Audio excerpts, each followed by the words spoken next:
About a week ago, Jonathan Wasserman of Bleacher Report kind of dropped a bombshell about a prospect from France named Bilal Coulibaly receiving a draft promise from a team picking in the lottery. It came to a surprise to many because Coulibaly was considered as a late first round pick, a prospect with potential but still too raw and inexperienced to be taken in the lottery and more likely to be a top 10 pick in 2024.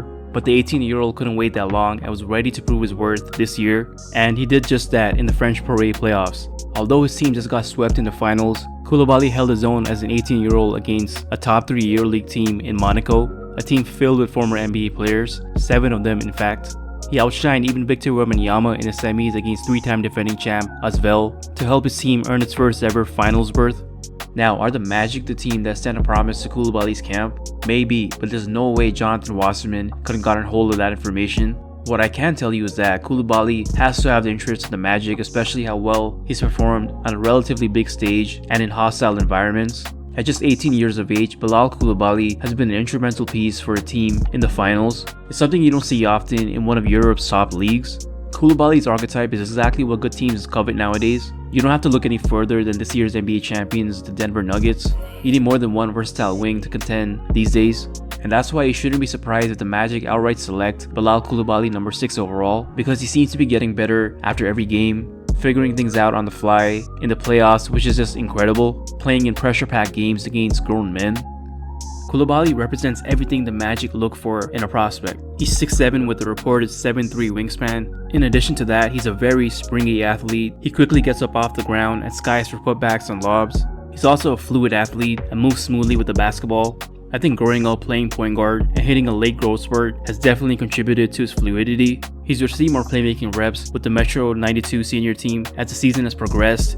In the semi-final deciding game against Lasvel, and without their starting point guard Devontae Jones, Metro 92 coach Vincent Collet trusted Bilal to bring the ball up at times and set up the offense, and he held his own against one of the most physical teams in Europe.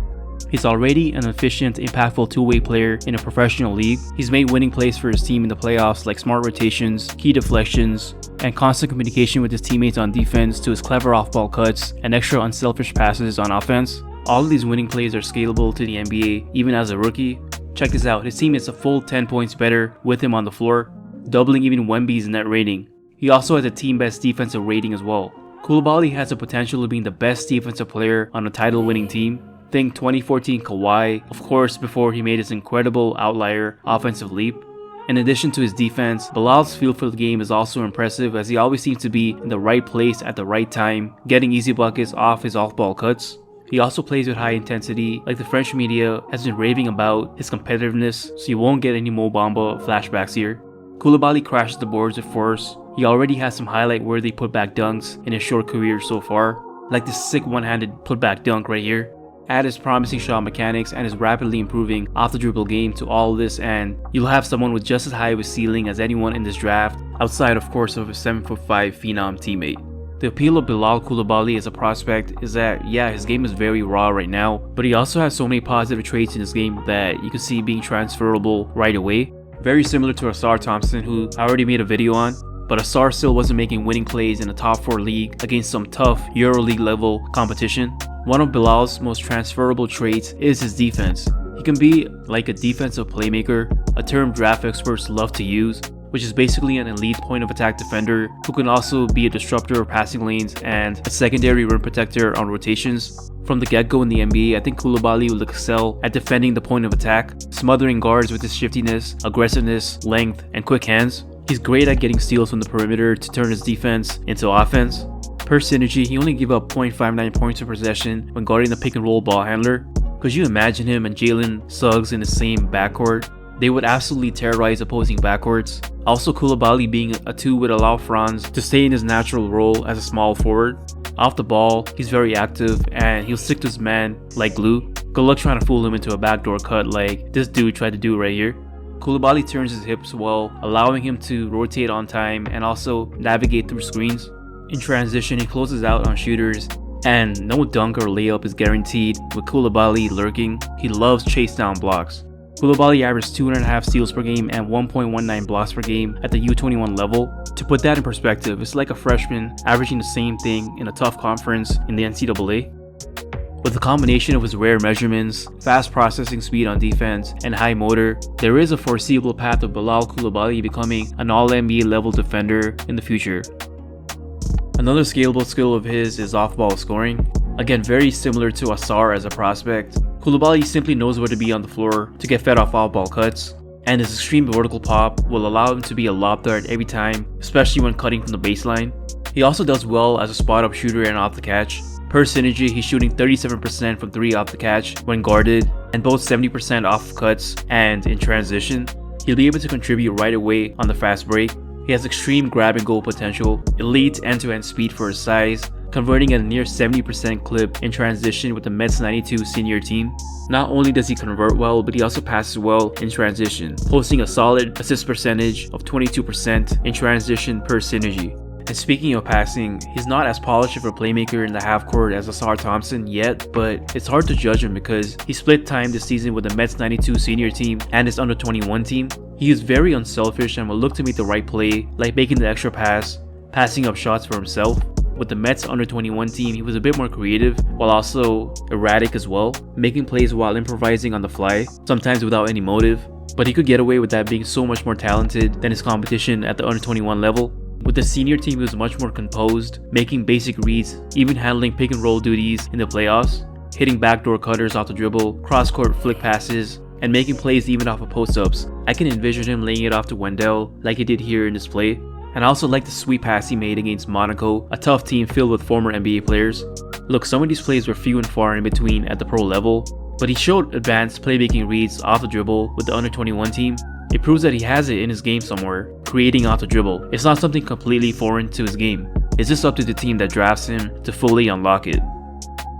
Now, he needs to work on his on-ball scoring, but it shouldn't be a worrying issue for the Magic. His offensive potential is high, but it's going to take him years before he even starts to scratch it. Until then, he can excel as an off-ball and transition scorer. His weaknesses are pretty much the same as Asar Thompson's. You could watch the video I made about Asar to get a gist of what Bilal needs to work on. The difference between them is that I think Bilal has a higher offensive upside based off some advanced offensive moves he displayed at the U21 level, and even recently with the Metro 92 senior team, the flashes are more than there. He gets to the rack with force with his quick first step and his long strides. Some of his clips reminded me of Franz when he's at Michigan. Long, shredded Eurosteps, and Eurostep is by far his favorite move right now. And what I like about his drives is that when he does get to the rim, he isn't afraid of contact at all. He finishes well, has good touch around the basket, absorbs contact very well, and knows how to draw fouls. He posted an impressive free throw rate of .46, and he also finishes well with both hands. At the under 21 level, he honestly looked like the next Paul George, averaging 21, 6, and 3 in 16 games. Even at 18, he was just too good for that level. He could get away with some flashy off-the-dribble moves, like the smooth drive right here, using his offhand. I think he's a lot less stiff and more fluid than Cam Whitmore, for example. Moving along, 3-point shooting is a crucial swing skill for him. He shot 45% from 3 in the regular season on very low volume at 1.1 attempts per game. However, as his minutes increased in his last 7 regular season games, his volume increased to 2.5 attempts. Right now, the right corner is a sweet spot, which fits in well with the Magic since that spot will be open on most nights with Paolo and Wendell usually operating from the left block area. His shooting percentages were encouraging in the regular season at 53, 45, 60 on 61 true shooting percentage. And I don't know why he shot so bad from the free throw line with Mets 92 when he shot 76% at the under 21 level. Fatigue issues maybe, but I think his shooting touch is there. His form does need to be tweaked a little bit, specifically his slow release. It's a fixable issue. What's encouraging about his shooting is that in his under 21 debut season last year, he only shot 20% from 3 and he shot 33% at the under 21 level this season, so that's a 13% improvement in roughly the same volume. It's a good sign of his work ethic, but also the scope of his growth and how good he could be in the future. It's hard to believe that Bilal Coulibaly only turned pro 2 years ago. Usually French prospects have under 15, under 16, under 18 experience, but Coulibaly has none of that. Being so inexperienced, there's quite a few areas of his game that needs to be worked on, but the Magic are one of the teams in the lottery that can wait on him. He fits everything the Magic front office looks for, and I've said this a bunch of times already, but the Magic probably won't make the lottery again for the foreseeable future and have one last chance to make a home run type pick in the Paolo and Franz era. Bilal Coulibaly has two-way star upside, and I honestly feel like this current Magic team is a team best fitted to help him reach it. Well, that's the end of the video. Please tell me if you're on the Coulibaly hype train or not. Is he worth the risk, even with the 6th pick? Personally, I hope that he falls at number 11. Asar Thompson, Cam Whitmore, and Jarris Walker are safer options even though they're far from sure things themselves. Please let me know if you want me to make a specific video on a prospect you want. Thanks for all the love. Please like the video if it brought some value to you, and subscribe to the channel if you haven't already. Peace and go Magic.